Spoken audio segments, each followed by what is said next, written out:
Dr. Mark Pitstick. Welcome back to video number 2 for topic number 6. Enjoy the greatest life you have envisioned. Now, the more you do that, and it's an incremental, gradual process, of course, the more benefits you'll enjoy. Serving others is a huge key. Serving others is a huge key to creating this greatest life you've envisioned. It provides so much peace, joy, and meaning that you may not have experienced before, and it's what we are all looking for. For example, I'll give you a real case. I heard from a woman who said her husband, she was about 50 years old, said her husband passed the year before, and then her son's body died this year. And she said, I'm all alone. They were my life. I don't want to live. I want to be with them. I'm going to choose suicide. And there's no one else I can tell. I just wanted to say goodbye to somebody. And I knew you would understand, and I wanted to contact you. So I get things like this all the time, and I said, hey, no judgment on my part. I understand. However, I hope you read my article, I think number 4 at soulproof.com. Number 5, when you are considering suicide.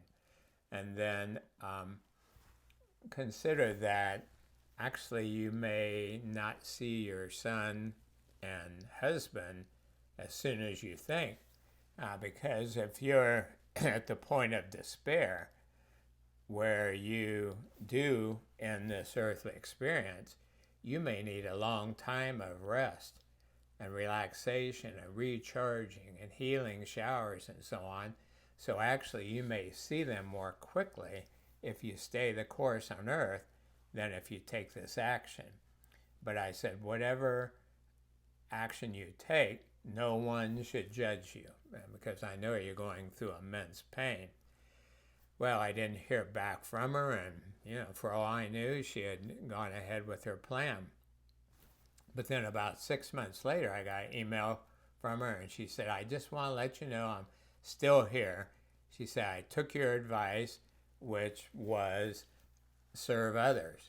Okay, you're in this deep pain, but there are lots of people who are also suffering.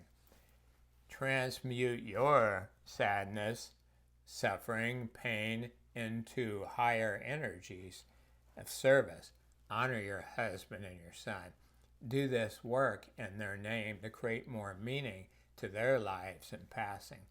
She did. She said, I work at a local soup kitchen a couple times a week, and every time I hand somebody a plate of food, I picture my husband and my son in my mind, and I silently say their names. So for her, that really turned around, and that's such a common and such a huge key to enjoying the greatest life of your dreams, which is serve others in some way. Make the world a better place. Brighten the corner where you are, as the great old church hymn exhorted. I'll share one of mine. I wear hearing aids. My brother, sister, and I all had chicken pox, mumps, and measles at the same time we were kids, and each one of us started losing our hearing in our 30s, unbeknownst to each other, and our audiologist independently said, you must have been exposed to a virus that injured your auditory nerve and inner ear. Oh, what fun. Anyway, so I've been wearing hearing aids for a while, have really profound hearing loss. Thank God for that technology. Well, a couple years ago, I had a new patient come in, 24 years old. Her name was Christy, for the NRT, Nutrition Response Testing work. And she sat down so I could get a history. And she said, you'll have to talk really loudly and right in front of me. I forgot my hearing aids today. she had poor hearing her whole life. And so afterwards, I said to her acupuncturist, which is my fiance Andy, wow, Christy, I had to yell so that she could hear me. And Andy said, yeah, it's the same way with me. And I said, she said that she forgot her hearing aids. And Andy said, I don't think she can afford them. I don't think she has any. Well, I'm getting teared up now just thinking about it. But my reaction was like Medea, the Tyler Perry character. Oh, hell no. This is not going to happen on my watch. Because I had a backup set. And so I contacted her. First, I contacted my audiologist and told her the situation. Julie, my audiologist, agreed to give her an examination and adjust the hearing aids at no charge or reduced charge. I gave her my backup hearing aids. They cost $4,000. And a couple weeks later, I got a phone call, and it was a young girl crying. And she said, when she finally quit crying so much, she said, this is Christy. I'm sitting in the car with my mom and sister. And she said, these are tears of joy. She said, I can hear for the first time. And I'm just so happy, and I wanted to thank you. What I felt at that point was pure peace and joy, the highest I perhaps had ever experienced. So that's what I wish for you. That's what I wish for everyone. And that's a direct result of helping, serving others as you feel called to do. And again, that's a big part of creating the greatest life of your dreams.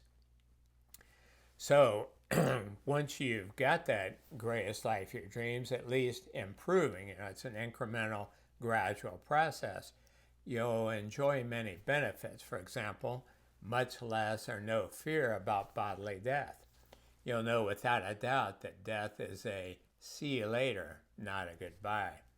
I'll give an example about that. Years ago, I had been working with a woman named Roberta. She's about 70 years old, and her husband had been ill and in failing health for a couple years.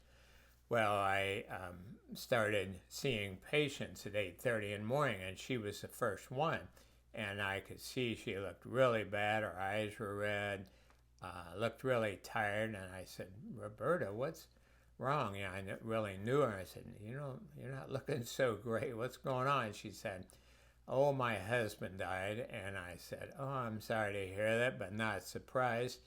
When did he pass? And she said, about 4 hours ago.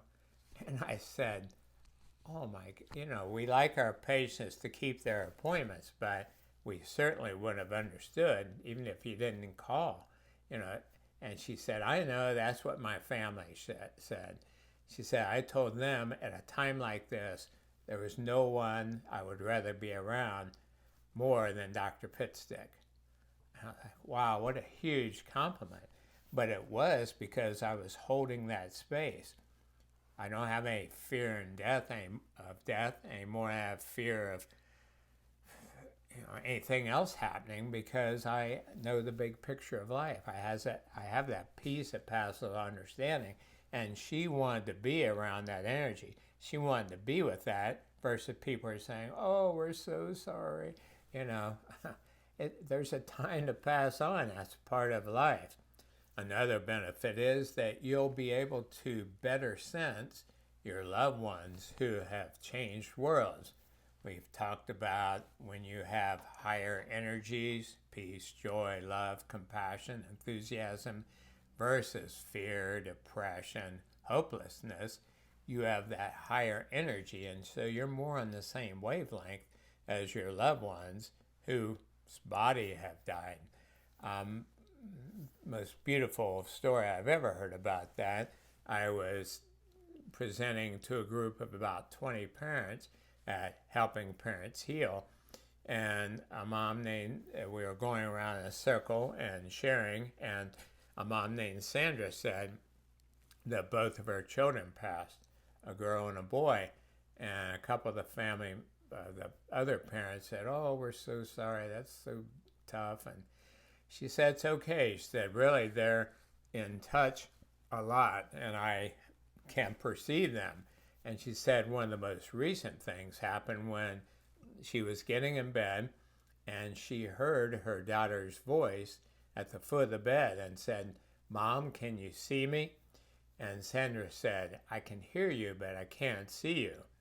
And her daughter said, "Mom, you need to get bigger eyes." And when I heard that, I thought, oh my God, that's it in a nutshell. I mean, that's one of the most powerful statements. And that's the way statements from, quote, Spirit tend to be. Short, sweet, to the point. But, you know, you could think about them for 2 years to get the fullness of it. So that's the same for all of us. We need to get bigger eyes. We need to see more of the big picture of life. And you'll get that more and more as you create this greatest life you've envisioned. Another is you'll have more peace and acceptance as you age. I mean, if this life, this earthly experience is all there is, it may be getting pretty grim for me. I mean, no hair, white hair, hearing aids, caps, crowns, I mean, you name it, just, you know, wrinkles and spots. And part of me is like, what? You know, I was 21 years old. I remember working with patients my age and saying, oh, I feel so sorry for them. Look what they're going through. Well, now here I am. But when you know this time on earth is a blink of an eye in the span of eternity, when you know you have a higher self, when you know it's all good, it's all God, then you can laugh at it. It's really no big deal. It truly is not. Another benefit is that you have an appreciation for what's really important in life. I had a delayed teaching about this. I was about 13 years old. I was a drummer, and my drums were nice, Slingerlands, but my cymbal was really crappy. And a band of 4 older guys came to play for our Boy Scout troop. And the drummer, he was like 75 years old, had this huge Zelgin cymbal, which is the best kind of cymbal. And it was so great. You could use it for ride, you could use it for crash. It's like a 36-inch. I mean, this thing had to cost hundreds of dollars back then. And I went up to him afterwards and told him how much I enjoyed the music. And I said, told him that I was a drummer, and I said, oh, I love your cymbal. I said, that's the best cymbal I've ever heard in my life. And he paused, and he said, well, you know, I've been thinking about selling that cymbal. It's really too big for my use. Would you be interested in it? And I said, are you kidding me? I mean, it's like the god of cymbals. I said, but there's no way I can afford it. I know, I have an idea what that costs. And he said, well, I've had it for a while. What could you afford? And I said, $20 is all I have in my savings. He said, and again, I'm getting, you know, emotional just thinking about that. He said, $20, that's what I was hoping to get for this. And he sold it to me. And I had that for years. And I still have friends to this day that say, man, that cymbal you had, that was an amazing cymbal. So looking back, at the time, I didn't get what this guy was doing. You know, I thought he was happy with $20. And I realized he had an opportunity to do what was really important in life, to do something that made me so excited. He was some old guy. He probably had money. Maybe he was getting ready to retire as a musician. And so he did a super cool thing that I'm telling about all these years ago. That's the kind of experience that you can have as you create this greatest life you've envisioned. You can focus on the inner person versus the trivial outward differences. We've talked about that. You can remember there's a sacred connection you have with all people and nature. You'll understand more of the answers to life's existential questions. And just briefly, who am I? You're a being of consciousness, eternal being of energy, manifesting in this earthly experience. And you can learn more about that in article number 15. The question, why am I here? In short, SAGE training. Acronyms: S stands for service, A for adventure, G for growth and learning, and E for enjoyment.